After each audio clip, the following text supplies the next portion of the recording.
बलिदानका कीर्तिमानहरूलाई सम्मान गर्न डराउने, त्यसको नाम लिन डराउने, त्यो भन्यो भने जात जान्छ क्यारे जस्तो गर्ने, त्यसो गर्ने विचार प्रवृत्ति र व्यक्तिबाट क्रान्तिको योगलाई धेरै सेवा हुँदैन।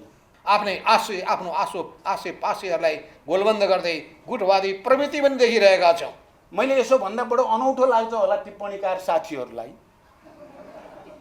टिप्पणीकारले माओवादीको नाम लिन पनि चाहनु भएन, प्रचण्डको त नाम आउँछ कि भनेर डराउनु भयो। के हो यो व्यक्तिगत कुरा हो, व्यक्तिगत प्रशंसा खोज्या कुरा हो र यो। अनि सत्तामा पुगिसकेपछि अहङ्कारको घोडामा चढ्ने प्रवृत्ति पनि देखेका छौँ। पूर्वाग्रह या भनौँ आग्रह भनौँ या निषेध या कुण्ठा के हो यो, म अहिले यही त भन्न सक्दिनँ। तर यति त भन्न सक्छु यो सही होइन कि हिजोका सुदखोरहरू नयाँ ढङ्गले जागेका छन्। त्यो सुदखोरी कार्यमा को जुटेका छन्? कम्युनिस्ट पार्टीको मान्छे जुटेका त छैन। कमसेकम परशुराम तामाङले यो किताबमा सबैको बारेमा उल्लेख त गर्नुभएको छ, नगरे पनि उनीलाई गर्नुभएको छ। कोही बेला मलाई चित्त त बुझेको, नगरे पनि उनीलाई पनि गर्नुभएको छ क्या, धेरै महत्त्व दिएर। जनताको प्यारो पार्टी, लोकतान्त्रिक पार्टी हामी हौँ। मलाई अस्ति चाहिँ यो 5 दलीय गठबन्धनको एउटा बैठकमा बडो गम्भीरतापूर्वक सोधियो मैलाई ताकेर सबै नेताहरूले, तपाईँले के पाउनुभयो केपी ओलीसँग पार्टी एकता गरेर भन्नुभयो क्या उहाँहरूले। केपी ओलीसँग एकता गरेपछि मात्रै प्राप्त हुन्थ्यो, मैले ज्ञान लिएर आएँ। अब यो ज्ञानलाई सदुपयोग गर्नुहुन्छ, तपाईँहरू सबैलाई फाइदा हुन्छ। प्रचण्डले ज्ञान प्राप्त गरेर आएछ, अब गठबन्धन बन्ने भयो, केपी ओली हट्ने भयो, तपाईँहरूको सरकार बन्ने भयो यो प्रचण्डको ज्ञानले गर्दा। अब उपयोग गर्नुहुन्न भने हुँदैन, केपी ओली नै रहिराख्छन्। हामीले देखेका छौँ दलाल पुँजीसँग साँठगाँठ गरेर राष्ट्रिय पुँजीलाई निस्तेज पार्ने र कमजोर बनाउने चाल पनि देखिरहेका छौँ। अब मेरो अनुभवबाट तपाईँहरू सबैले केही लिनेतिर सोध्नुहुन्छ कि अब गाली गरेर सक्दिउँ प्रचण्डलाई भन्नेतिर हो? सिद्ध्याइदिउँ भन्ने हो भने ठिकै छ। उसका पीडालाई, उसको वेदनालाई तपाईँले सुन्नुहुन्छ। यति भनेपछि मलाई लाग्छ मैले धेरै कुरा भनिसकेँ। मैले राम्रैसँग सुने, त्यो सुनेको कुराहरूको बारेमा अहिले नै म धेरै टिप्पणी गर्न आवश्यक ठानेको छैन। मैले मनन गर्न आवश्यक ठानेको छु, मनन गर्छु।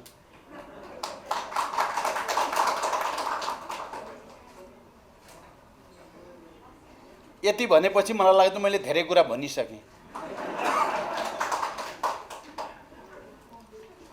हिजो मात्रै पेरु कम्युनिस्ट पार्टीका संस्थापक तथा अध्यक्ष, साइनिङ पाथका नेता अबिमाइल गुजमान गोन्जालोको मृत्यु भयो। मैले छोटो टिप्पणी सार्वजनिक गरेको छु। क्रान्तिको एउटा मोडेल कमरेड गोन्जालोको निधनसँगै तत्कालको लागि अन्त्य भयो भन्ने मैले महसुस गरेँ, अनुभूति गरेँ। मैले त्यो टिप्पणी गरेँ। वैचारिक निष्ठा र त्याग र समर्पणको प्रतीकका रूपमा कमरेड गोन्जालोप्रति श्रद्धा भनेर मैले भने। यहाँ प्रसङ्ग आयो गोन्जालोको पनि, म अहिले त्यसको बारेमा पनि धेरै टिप्पणी त गर्न चाहन्न। तर म के भन्न चाहन्छु भने गोन्जालोको रिहाईको निम्ति खासै गरिएन भन्ने कुरा सत्य होइन।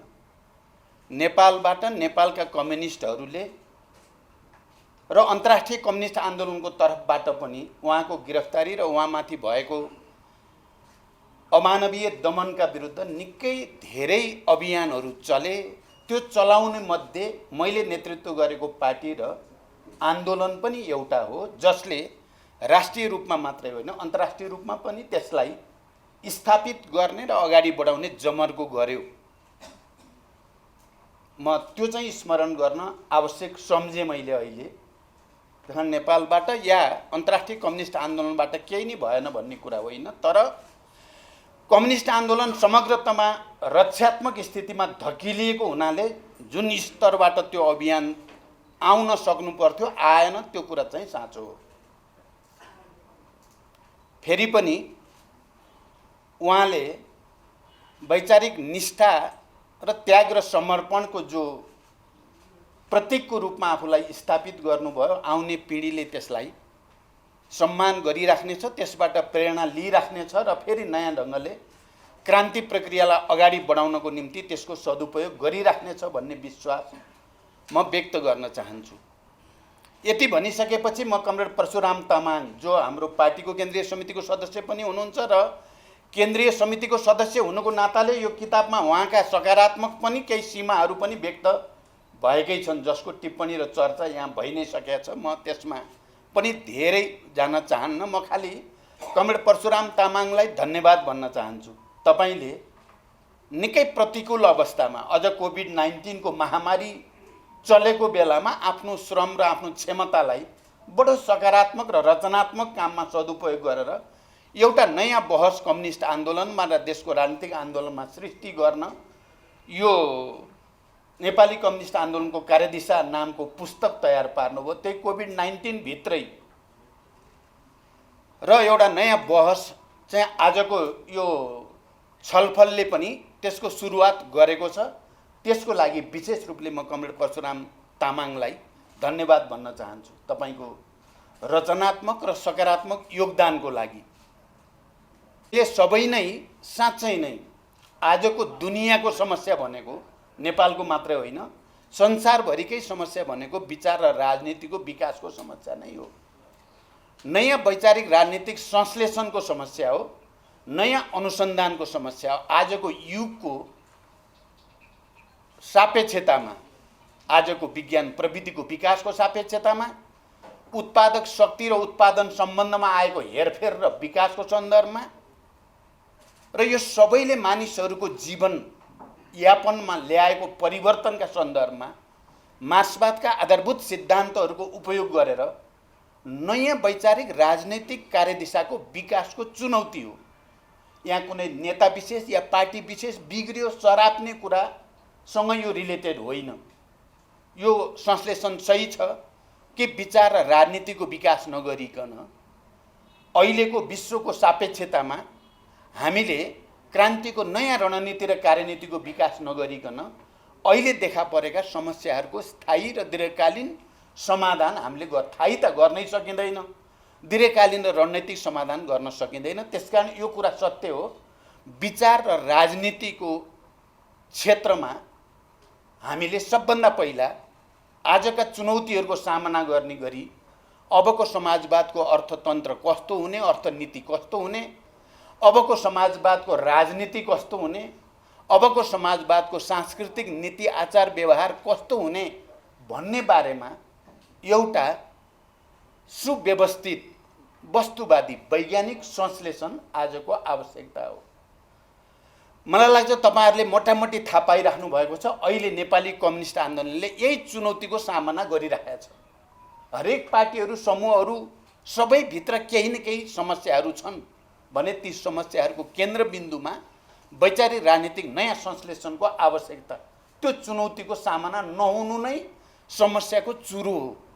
र हामीले अहिले हाम्रो पार्टीको तर्फबाट मुख्य रूपमा यही विषयमा केन्द्रित भएर राष्ट्रिय रूपमा पनि बहस चलाउने, अन्तर्राष्ट्रिय बहस पनि चलाउने, हामीले अन्तर्राष्ट्रिय कम्युनिस्ट आन्दोलनको नयाँ सिराबाट अध्ययन अनुसन्धान सुरु गर्ने, हामी मात्रै होइन अरू विभिन्न देशका कम्युनिस्ट आन्दोलनका सकार र नकार दुवैतिरका अनुभवहरूको फेरि एकचोटि अध्ययन अनुसन्धान गर्ने, बहसको प्रक्रियाबाट गुज्रिने र एउटा नयाँ संश्लेषणमा पुग्ने,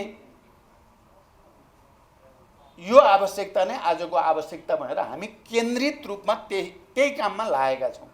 मलाई लाग्छ कमरेड परशुराम तामाङले नेपाली कम्युनिस्ट आन्दोलनको कार्यदिशाबारे यो किताब लेख्दै गर्दा, यसको बारेमा परिचर्चा गर्दै गर्दा हामीभित्र चलेको छलफल बहसलाई पनि उहाँले त्यहाँ कहीँ न कहीँ सम्बोधन गर्नुभएको छ। त्यो जुन स्वाभाविक कुरा हो, त्यो हुन्छ नै। जे बहस उहाँ समेत संलग्न पार्टीभित्र भइराखेको छ, त्यो बहसको छाप किताबमा आउनु बिल्कुल स्वाभाविक हो, आएको छ। मैले सरसर्ती यसलाई हेर्दा म खुसी छु।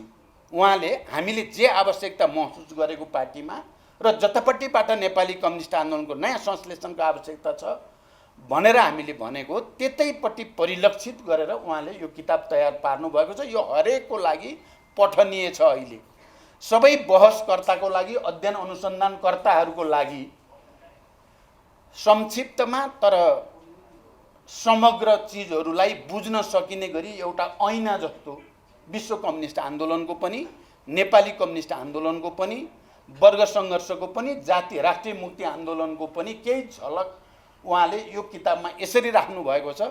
सबैले त्यसलाई पढ्नुपर्ने, त्यसलाई स्मरण गर्नुपर्ने, त्यसलाई फेरि एकचोटि नयाँ सिराबाट डिबेट गर्नुपर्ने रूपमा उहाँले राख्नु भएको मैले महसुस गरेको छु।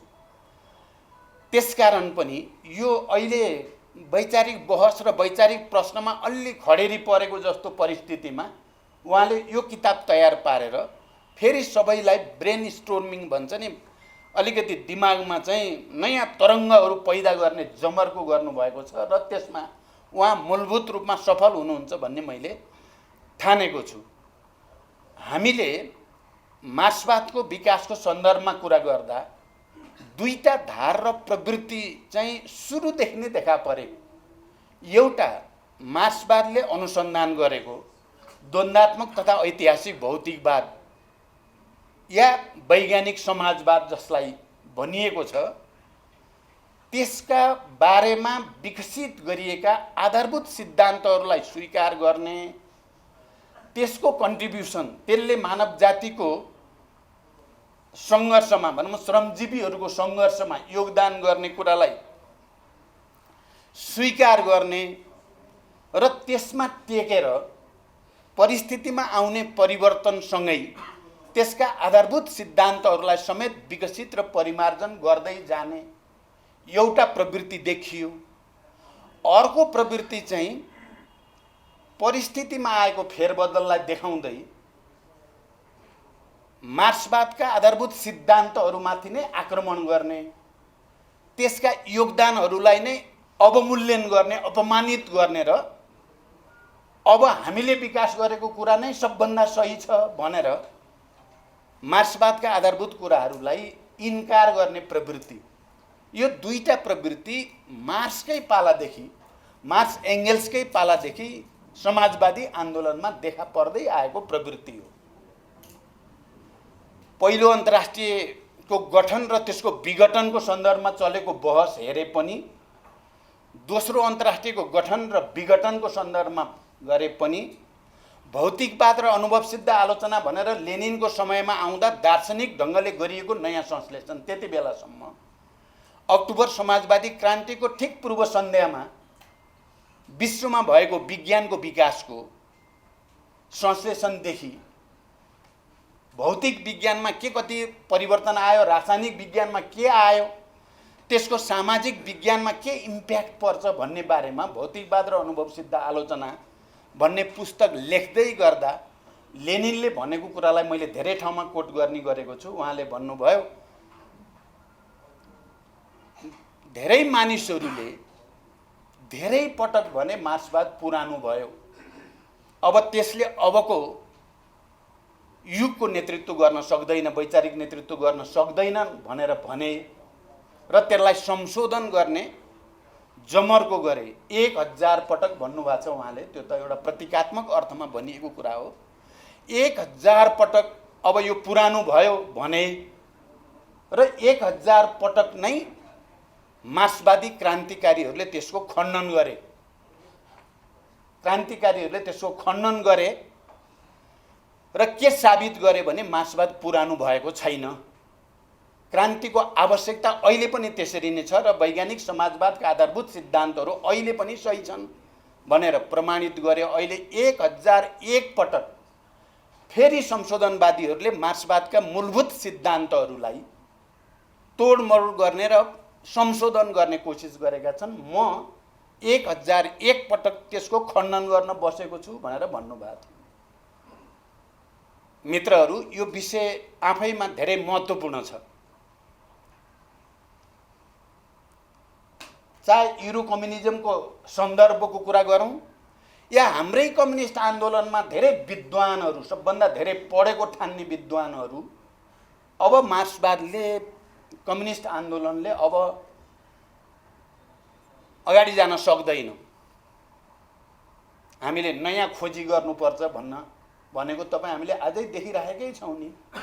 नयाँ खोजी गर्ने रे, बडो नयाँ मार्क्सवाद बनाउने रे, अर्कै केही यति धेरै महान कि मार्क्स लेनिन माओ भन्दा पनि अलि माथि नै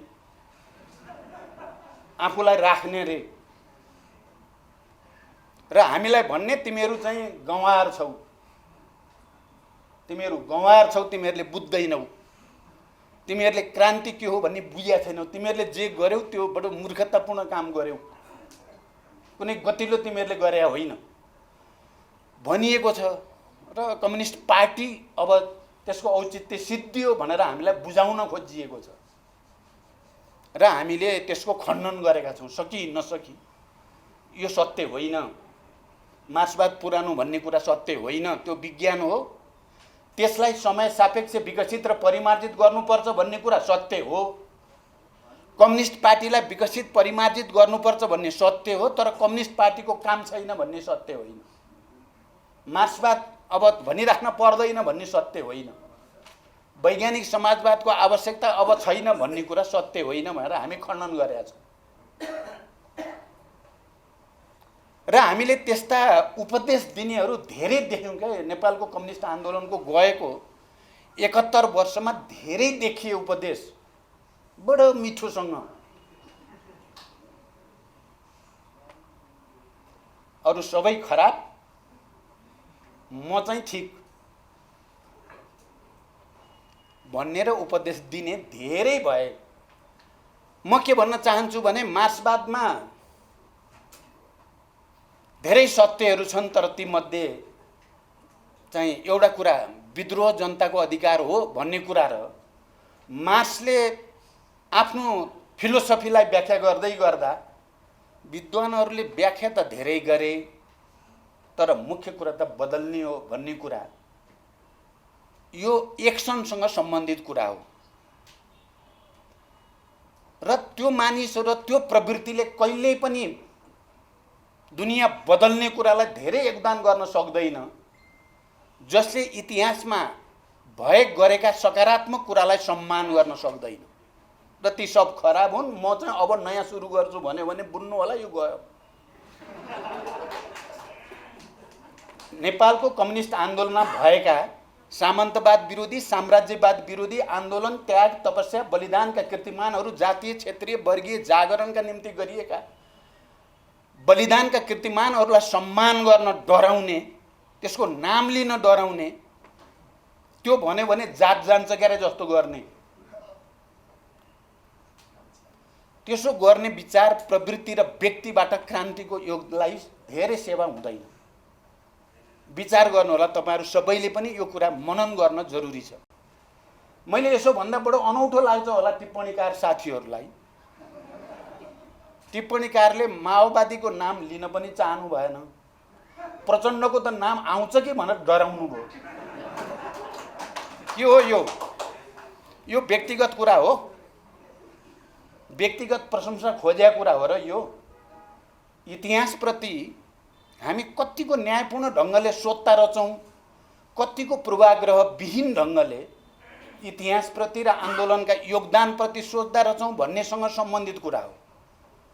मलाई के सम्झना आउँछ भने चिनिया कम्युनिस्ट पार्टीभित्र ठुलो डिबेट चलेको बेलामा लिउ साओची र माओ सेतुङको त निकै ठुलो प्रवृत्तिगत सङ्घर्ष चलेको थियो। एकचोटि माओले चाहिँ राष्ट्रपति लिउ साओची थिए।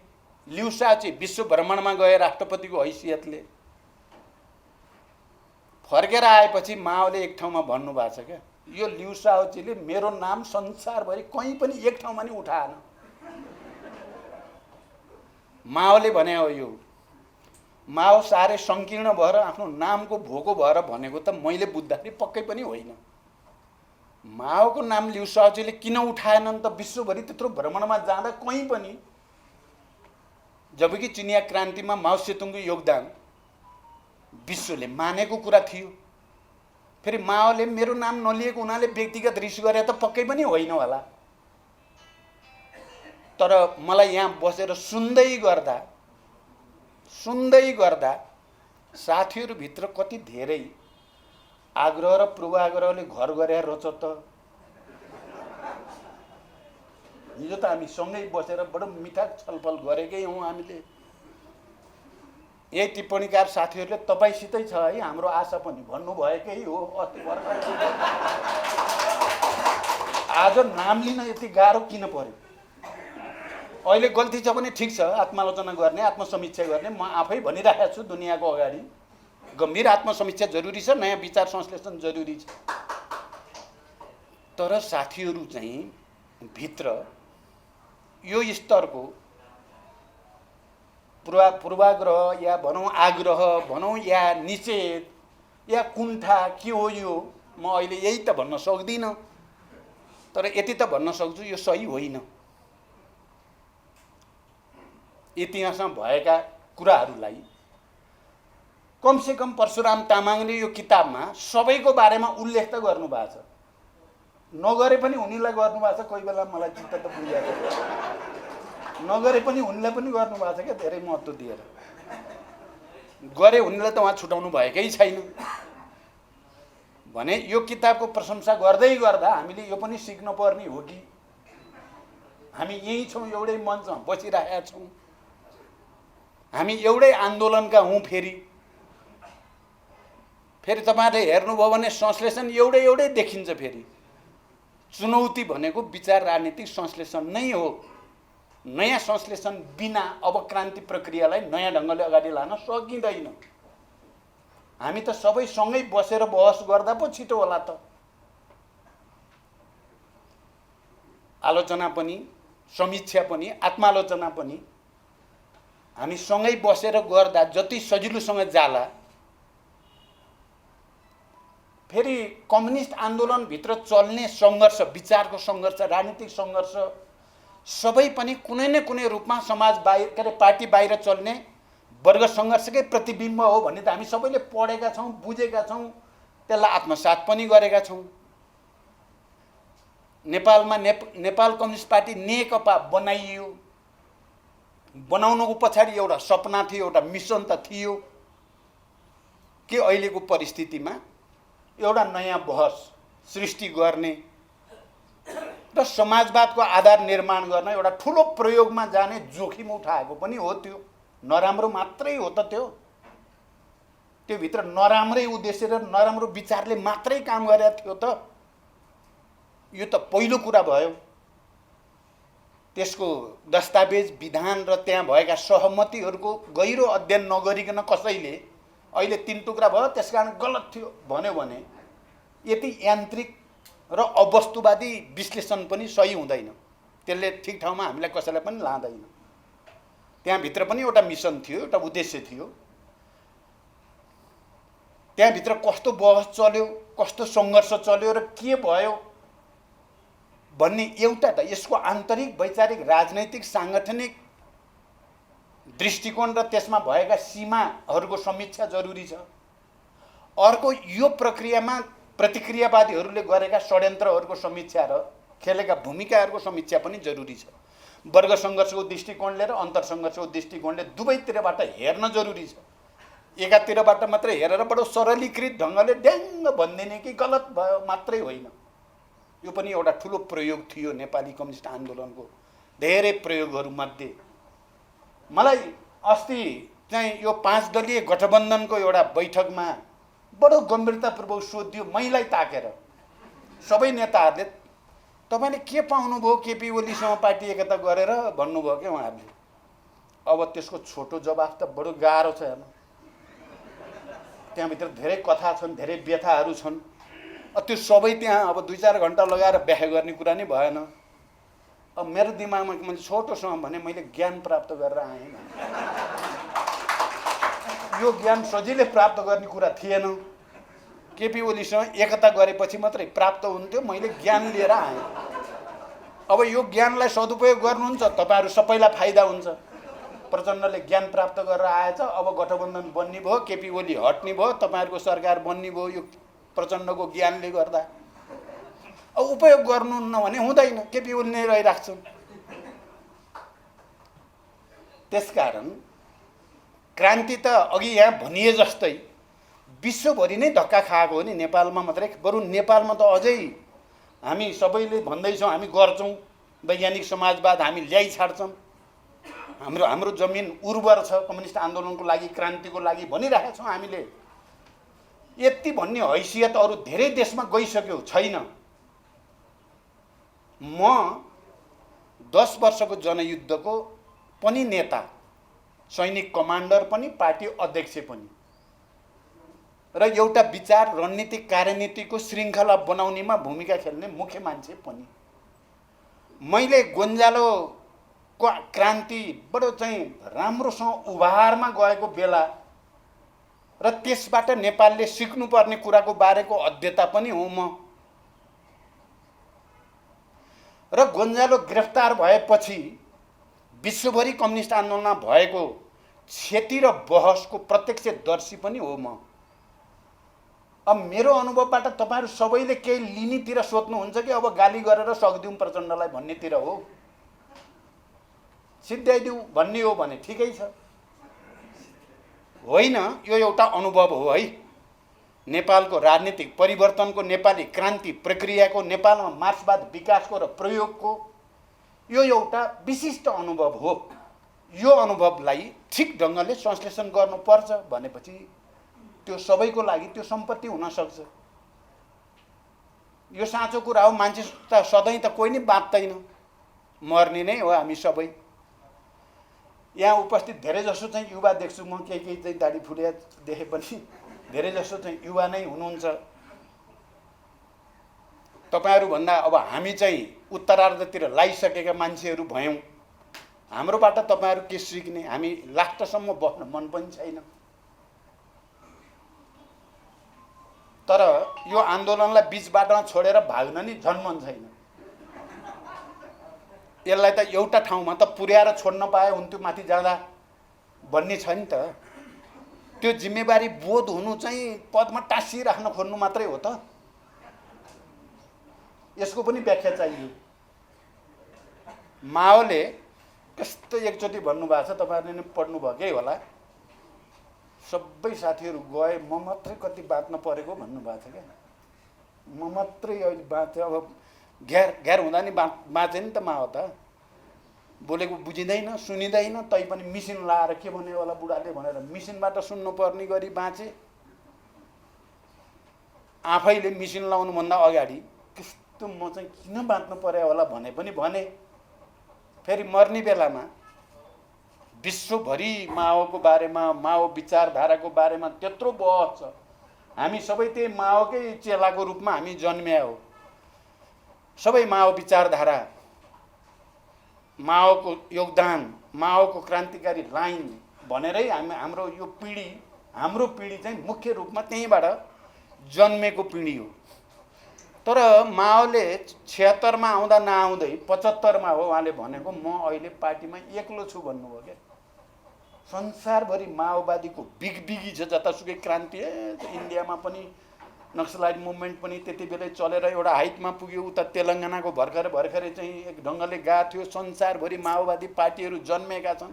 माओ माओ भनेको छ।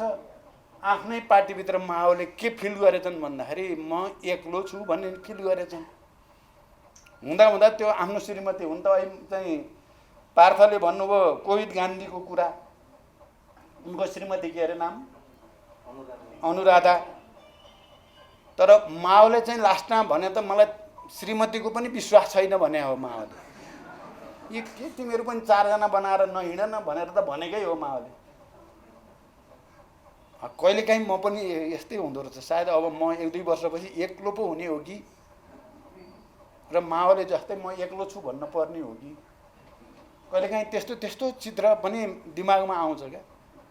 तपाईहरु यो पनि चिन्तन मनन गरिदिनु होला नेपाली कम्युनिस्ट आन्दोलनको कार्यदिशाका सन्दर्भमा। यो रोग के हो कम्युनिस्ट आन्दोलनभित्र? लेनिन गोली लगाइसकेपछि त उहाँ बिरामी हुनुभयो। लेनिन स्टालिन हामीले बुझ्दाखेरि त बडो मिल्ने साथी भनेर बुझिन्थ्यो। तर अहिले पढ्दै जाँदा, हेर्दै जाँदा त लास्टमा त स्टालिनले त लेनिनलाई चाहिँ क्रुस्कालाई नभेट भन्नेसम्म भने देखिन्छ। हेर्नु त्यो लोन स्वास्नी भेट्यो भने षड्यन्त्र गर्छन् मेरा विरुद्ध भनेर चाहिँ भन्न खोजिया देखियो त्यहाँ त। र लेनिनले डेमोक्रेसीको जनवादको बारेमा गरेको अभ्यास र उनको बुझाइ र अर्को लेनिनको सहयोगिताको बुझाइमा त धेरै ठुलो फरक रहेछ भन्ने देख्न थालियो। भनेपछि हामी अब अध्ययन अनुसन्धान गर्दा त विहङ्गम ढङ्गले विश्वको फेरि पुनर्समीक्षा नगरी नहुने भयो। हामीले मार्क्सको बेलाको पनि, लेनिनको बेलाको पनि, माओको बेलाको, त्यसपछिको सबै हाम्रो आफ्नै सबभन्दा बढी यो सबैको अध्ययन अनुसन्धान गरेर एउटा नयाँ संश्लेषणमा पुग्ने आवश्यकता छ। त्यो एक्लैले सकिने कुरो छैन। यो एक्लैले सकिने कुरो छैन। हामी एकै ठाउँमा बसेर यो चिन्ता हुनेहरू जति नयाँ वैचारिक संश्लेषण चाहियो भन्ने सोच राख्ने वैज्ञानिक समाजवादकै मोडेलको खोजी गर्नु छ 21औं शताब्दीमा।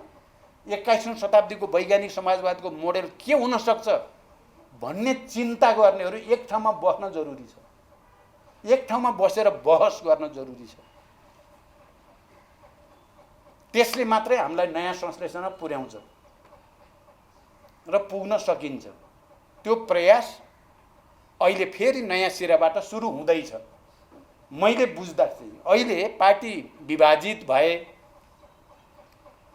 माओवादी आन्दोलन, माओवादी पार्टी पनि विभाजित भयो, पटक पटक नेकपा पनि विभाजित भयो, अर्को पनि विभाजित भयो। विभाजित भएकाहरू नै हामी यहाँ उफ्रिरहेका छौँ, बोलिरहेका छौँ। मेरो कुरा यो भएर हामी कुन चाहिँ हो र विभाजित नभएको? यहाँ बोल्नेहरू कोही विभाजित नभएर बोले हो र? त्यसकारण अब एक चरण विभाजित भएर हेरियो, लसार पाटो लाग्नेवाला केही पनि छैन। त्यसकारण फेरि एक ठाउँ आएर हेरौँ। यो पो वैज्ञानिक हुन्छ त।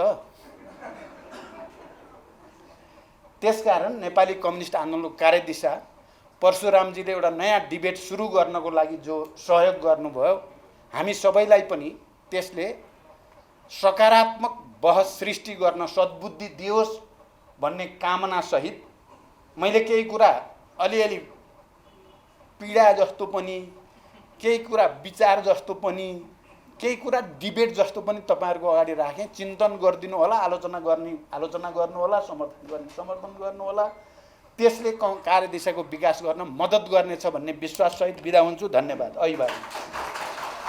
यो बडो एउटा राम्रो पुस्तक नेपाली कम्युनिस्ट आन्दोलनको बारेमा हाम्रो परशुराम तामाङजीले मेहनत गरेर तयार गर्नुभएको छ।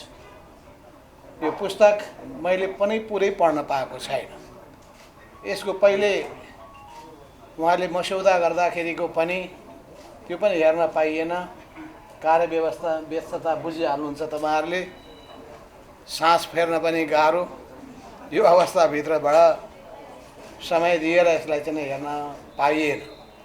तर यो उहाँले आफ्नो सोच र धारणाहरूलाई यहाँ अगाडि सार्नु भएको छ। विभिन्न कम्युनिस्ट आन्दोलनमा विद्यमान भएका विभिन्न समूहहरूको विभिन्न पक्षहरूमा रहेका सोचहरूलाई, धारणाहरूलाई दस्तावेजबाट र आफ्नो विश्लेषणको आधारमा अगाडि सार्ने उहाँले जमर्को गर्नुभएको छ। र यो निकै बहस गर्नुपर्ने विषय पनि हो। नेपाली कम्युनिस्ट आन्दोलनले कस्तो किसिमको राजनीतिक कार्यदिशा अपनाउनु पर्दछ, कुन राजनीतिक कार्यदिशा सही छन् र कुन कार्यदिशाले हामीलाई हाम्रो गन्तव्यमा पुर्याउन सक्दछ, समाजको आर्थिक, सामाजिक, सांस्कृतिक रूपान्तरण गर्न सक्दछ, जनताले चाहे बमोजिमको सामाजिक न्याय, समानता र समृद्धि, सम्मानपूर्ण जीवन प्रदान गर्न सक्दछ, कसरी हाम्रो समाजले फड्को मार्न सक्दछ। यी सबै कुराहरू अत्यन्तै गहन बहसका विषयहरू हो। हाम्रो पृष्ठभूमि भन्नुहुन्छ भने 2028 सालबाट पनि हामी आफ्नै बेग्लै पृष्ठभूमिबाट आएका हौँ। हामी सबैको आफ्नो आफ्नो पृष्ठभूमिहरू छ।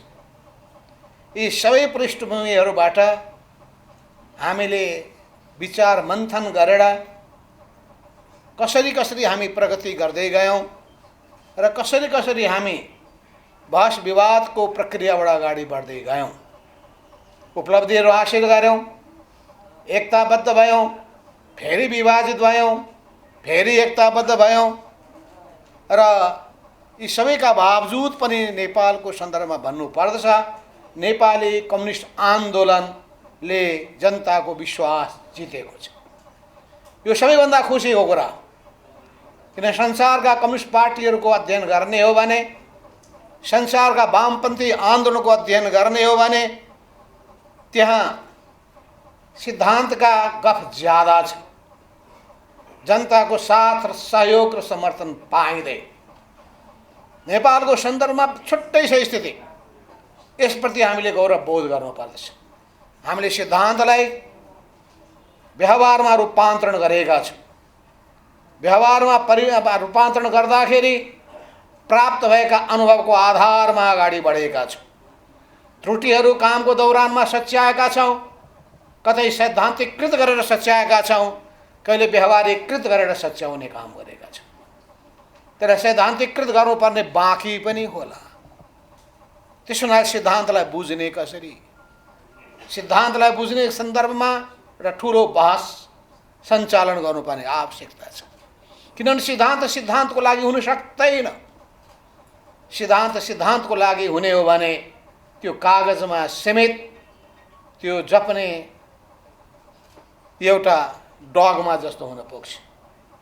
त्यो सिद्धान्त जनताको जीवनसँग जोडिन्छ कि जोडिँदैन, जनताको भावनासँग जोडिन्छ कि जोडिँदैन, जनताको मन र विश्वास जित्न सक्छ कि सक्दैन, कि हामीले जे सोचेका छौँ सबैले त्यही सोच्छन् भनेर हामी त्यही मनोगत ढङ्गबाट विश्लेषण गर्ने गर्दछौँ कि यसको गहिरो विवेचना गर्नुपर्ने र हामी प्रत्येकले आत्ममन्थन गर्नुपर्ने आवश्यकता छ। केही फोरमहरूमा मैले सुने आनका तान परक कुराहरू, मेरो दिमागमा आयो कि के गर्दाखेरि हुन सक्दछ ल, अहिले पनि भएन भने के हुन्छ त, के गर्दाखेरि कसले कसरी गर्न सक्दछ। मैले पनि संसारका धेरै कम्युनिस्ट पार्टीहरूसँग अन्तर्क्रिया गरेका छु र धेरै ठुल्ठुला बहसहरूमा पनि मैले भाग लिएको छु। चुनौती पनि दिएको छु मैले, गफ नगर्नुहोस्, धेरै काम गरेर देखाउनुहोस्। कति हजार, कति लाख, कति करोड मान्छेलाई तपाईँले प्रभावित पार्न सक्नु भएको छ। तपाईँको सिद्धान्तमा के ताकत छ, तपाईँको विचारमा के ताकत छ, त्यो ताकतले मान्छेलाई कसरी उद्वेलित गर्न सक्दछ। तपाईँले उद्वेलित कब गर्न सक्नुहुन्छ भने जब उसको समस्यालाई, उनको संवेदनशीलतालाई, उसका पीडालाई, उसको वेदनालाई तपाईँले सुन्नुहुन्छ र त्यसको ठिक ढङ्गले समाधान गर्ने उपाय बताउनुहुन्छ। यसमा कहिले एउटा छोरमा पुग्ने सोच हुँदो रहेछ, कहिले अर्को छोरमा पुग्ने, कहिले दक्षिणपन्थी छोर, कहिले उग्रवामपन्थी छोर, कहिले पुस्तकमा लेखिएको हुनाले त्यही नै ठिक भन्ने ठान्ने, अनि कहिले काहीँ व्यावहारिकतावादको नाउँमा मूल दृष्टिकोणलाई नै त्यागिदिने अर्को खालको देखिन्छ। हाम्रै देशको कम्युनिस्ट आन्दोलनको इतिहासलाई पनि हेर्ने हो भने धेरै यस्ता किसिमका बहस विवादको प्रक्रियाबाट अगाडि बढियो। हामी आफै पनि भन्ने हो भने हामीले कम्युनिस्ट आन्दोलनका कतिपय योद्धाहरूलाई गद्दार समेत पनि भन्यौँ। हामीले उनीहरूका विरुद्धमा मुर्दाबादको नारा पनि लगायौँ, दस्तावेज पनि निकाल्यौँ, फेरि गएर एकताबद्ध भएर अगाडि पनि बढ्यौँ। बाधक त भएन नि त, कहाँ रहेको छ समस्या। त्यसो हुनाले यी सबै कुराहरूको बारेमा गहन बहस छलफलको आवश्यकता छ। केले हाम्रो काममा सहज बनाउँछ र केले हाम्रो व्यवहारलाई असहज बनाउँछ, यसमा पनि महान गम्भीर बहस गर्नु जरुरी छ। कोहीले भन्दछन् अहिलेको परिपाटीमा आयो भने चुनावदेखि चुनावसम्म भनेर व्याख्या गर्दछ। वास्तवमा त्यो चिन्तन नै समस्याको जरो यही चिन्तनमा छ कि हाम्रो सम्पूर्ण काम एक चुनावदेखि अर्को चुनावसम्म छ। यसलाई ठ्याक्क रिभर्स गर्नु, अर्को ढङ्गले ल्याउनुपर्छ। जनतादेखि जनतासम्म, जनतादेखि जनतासम्म, यो नै हाम्रो सोच हो। जनतादेखि जनतासम्म पुग्नका लागि के गर्नुपर्दछ? जनताले पत्याउनु पर्यो, पहिले जनताको मन जित्नु पर्यो, पहिले जनताको चाहना पत्तो लगाउनु पर्यो, पहिले जनता कहाँ पुग्न सक्नु पर्यो, पहिले र मैले भर्खरै चिनिया कम्युनिस्ट पार्टीको 100 वर्षको इतिहासको समीक्षा गर्दाखेरिको निष्कर्ष उनीहरूले अगाडि सारेका छन्। त्यो निष्कर्ष के हो भने चिनिया कम्युनिस्ट पार्टीको सम्पूर्ण फिलोसफी दृष्टिकोण मार्क्सवादको पनि केन्द्रबिन्दु जनता हुन्छन्, समाज हुन्छ, समाजलाई परिवर्तन गर्ने सोच हुन्छ। तर सोच र दृष्टिकोण अवलम्बन गर्दाखेरि कसलाई मित्र ठान्ने, कसलाई सहयोगी अगुवा, कसलाई सहयोगी, कसलाई अनि कसलाई उपयोग गर्ने, कसलाई शत्रु ठान्ने, सबै पक्षहरूको बारेमा गहिरो विश्लेषण गर्नुपर्ने आवश्यकता पर्छ। हामीले यस क्रममा धेरै धेरै अलग अलग सोचहरू अवलम्बन गर्दै पनि हिँड्यौँ। मित्रलाई शत्रु पनि मान्यौँ।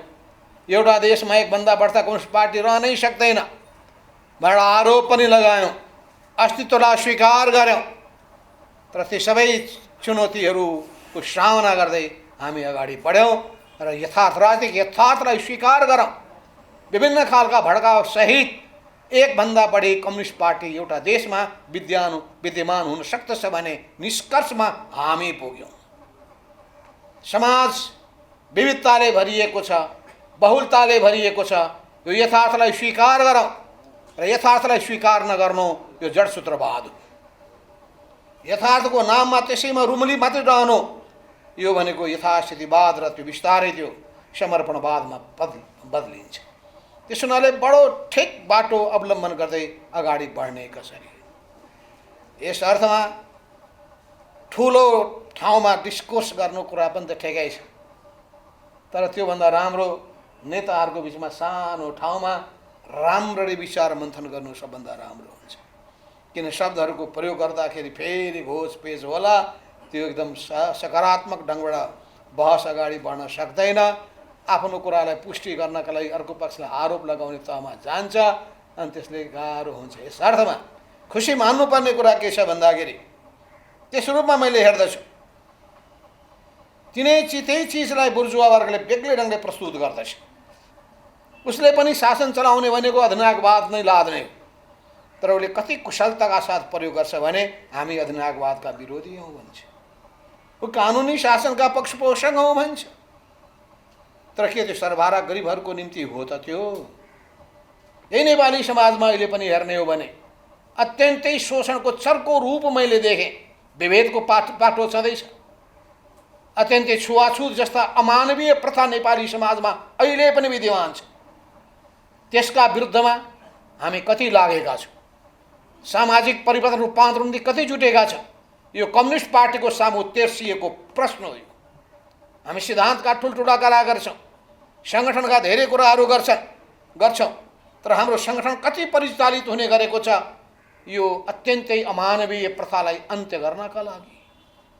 राज्यको निकायलाई कसरी प्रयोग गरेका छौँ, कानुनले मात्र दिँदैन, हाम्रो सोचमा रहेको, संस्कारमा रहेको यी सबै चिजलाई कसरी अन्त्य गर्न सकिन्छ, त्यसको निम्ति सुरु कहाँबाट गर्ने? जनतामा ल्याउने चेतनाबाट, जनतामा आउने जागरणबाट, जनतामा हुने नयाँ अनुभूतिबाट। अनि त्यो जनताको बिचमा जाँदाखेरि अनि त्यसका सहयोगीहरू साथमा लिएर जाने, बाधकहरू तिनलाई पन्छाउने, तिनीहरूलाई प्रहारको निम्ति को केन्द्र बनाउने, त्यसमा पनि अत्याचार गर्नेहरू, बदमासी गर्नेहरूलाई दण्डित गर्ने के हामी त्यही गरिरहेका छौँ? महिला हिंसाका पक्षपोषकहरूका विरुद्धमा, छुवाछुतका पक्षपोषकहरूका विरुद्धमा यी सबै कुराहरूको सन्दर्भमा हेर्दै जाने हो भने जातीय जुन किसिमको पनि हाम्रो अलग अलग जातीय विशेषता सहित विभिन्न समुदायहरू बसिरहेका छन्, त्यहाँभित्र पनि जुन किसिमको भेदभाव छ र असमानताको स्थिति छ र सामाजिक व्यवहारको पाटो छ, यो अर्को पाटो छ। मैले यही सिलसिलामा भनेका थिएँ कि हिजोका सुदखोरहरू नयाँ ढङ्गले जागेका छन्। त्यो सुदखोरी कार्यमा को जुटेका छन्? कम्युनिस्ट पार्टीको मान्छे जुटेका त छैन। छुवाछुतको काममा को जुटिया छ? कम्युनिस्ट पार्टीभित्रकै मान्छे त लागेका छैन। महिला हिंसाका विरुद्धमा को जुटिया छ? सबभन्दा पहिले आफ्नो घर शुद्ध बनाऊ अनि अरूलाई पनि प्रश्न खडा गरौँ, समाजमा परिवर्तन गरौँ। हामी सबैको उपादेयता तब हुन्छ जब हाम्रो पार्टी जनताको निम्ति हुन्छ, जनताको पीडा वेदनालाई सम्बोधन गर्छ, जनताको विश्वास जित्न सक्दछ। हामीले एउटा बाटो हालेका थियौँ। हामीले अडाउँदाखेरि हामी कल्चर रेभोल्युसनबाट प्रभावित थियौँ। हामी सबैमा लाग्छ, हामी सबै 1970 को दशकमा आएकाहरू कल्चर रेभोल्युसनबाट प्रभावित भयौँ। हामी नक्सल मुभमेन्टबाट प्रभावित भयौँ। हामीले सबै पुराना चिजलाई अस्वीकार गरिदियौँ, नयाँ लिएर जानुपर्दछ भन्ने मान्यता बोक्यौँ। हामीले त वर्गशत्रुको टाउकै छिनाल्नुपर्छ धारणा रह्यो। अनि त्यसपछि त्यही ढङ्गले अघि बढ्दै जाने क्रममा हाम्रा विचार मन्थन हुँदै जाने क्रममा धेरै कुरालाई करेक्सन गर्दै गयो। र हामी कसरी नेपालमा कम्युनिस्ट पार्टीलाई लोकप्रिय बनाउन सकिन्छ, जनताको मन र चाहनाहरू के हुन्, यसको खोजी गर्न थाल्यौँ। संसारको कम्युनिस्ट पार्टीहरू बिस्तारै किन हराउँदैछन्, समाजवाद किन ओह्रालो लागिरहेको छ, समाजवादी व्यवस्थाहरू कसरी धराशायी भइरहेका छन्, यी सबैको निम्ति पनि हामीले गम्भीर विचार मन्थन गरेका हौँ। यो गम्भीर विचार मन्थनबाट यहाँ निष्कर्षमा पुग्यौँ कि हामीले पनि अहिलेको यो समाजमा, अहिलेको विश्व परिस्थितिमा नयाँ ढङ्गले अगाडि बढ्नुपर्छ। जनताको प्यारो पार्टी लोकतान्त्रिक पार्टी हामी हौँ। लोकतन्त्रको मूल्य र मान्यतालाई आत्मसात गर्दै हामी सिङ्गो समाजको क्रान्तिकारी परिवर्तन गर्न सक्ने पार्टी हामी हौँ। हामीले नेपाली जनताको मन जित्ने कसरी, 2006 सालमा कम्युनिस्ट पार्टीको स्थापना गर्ने हाम्रा पुष्पलाल जस्ता योद्धाहरूले कसरी उनीहरूले नेपाली समाजको ठिक विश्लेषण गरेर देशभक्तिको झन्डा बुलन्द गरे, लोकतन्त्रको अगुवा बन्नुपर्छ, सम्बल बन्नुपर्छ भन्ने आह्वान गरे, अनि जनतासँग जोडिएका उनीहरूको सामाजिक न्याय, जीविकाको अनि समानताको उनीहरूको मन र भावनालाई कसरी नाराको रूपमा अगाडि सार्ने, झन्डाको रूपमा बुलन्द गर्ने भने, अनि यो तीनटै पाटोमा उचित ध्यान दिन सकियो भने देशभक्त शक्तिको रूपमा पनि कम्युनिस्ट पार्टी स्थापित हुन्छ, लोकतान्त्रिक शक्तिको रूपमा पनि स्थापित हुन्छ, परिवर्तनकारी शक्तिको रूपमा पनि स्थापित हुन्छ, र जनता र देशको प्यारो अत्यन्तै महत्त्वपूर्ण शक्तिको रूपमा स्थापित गर्न सकिन्छ भने निष्कर्षमा पुग्यो। त्यसो हुनाले मैले धेरै भन्नुपर्ने के भन्छ, यी कतिपय तपाईँहरूले विषयवस्तुहरू अगाडि सार्नु भएको छ, जातीय समस्याको पाटो राख्नु भएको छ। हामीले पनि जाति, भाषा, संस्कृति यो तीनटैको विषयमा 5औं महाधिवेशनमा पनि हामीले बहस गर्न खोज्यौँ। 6औं महाधिवेशनमा दस्तावेज अगाडि सार्यौँ, गहन छलफल गरेर केही कुराहरू ल्यायौँ। यसै क्रममा हामीले देख्यौँ नेपालमा जातीय राज्यका कुराहरू आए।